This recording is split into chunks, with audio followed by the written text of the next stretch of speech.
একটু পানিতে দিয়ে দিলাম ভালো মতো, পানি যাতে পায়।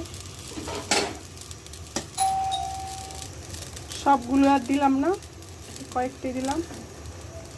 হালকাতে একটু লাড়া দিয়ে দিচ্ছি। আমার আর একটু পানি বেশি দেওয়া উচিত ছিল, একটু পানিটা কম হয়ে গেছে।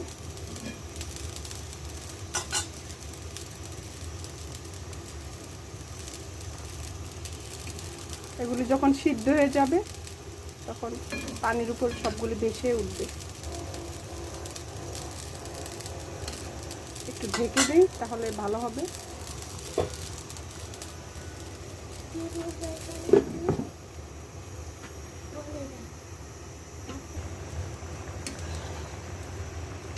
এগুলি সিদ্ধ হয়ে গেছে, ঢাকনাটা উল্টিয়ে দিলাম, সিদ্ধ হয়ে গেছে। এখন নামিয়ে ফেলবো।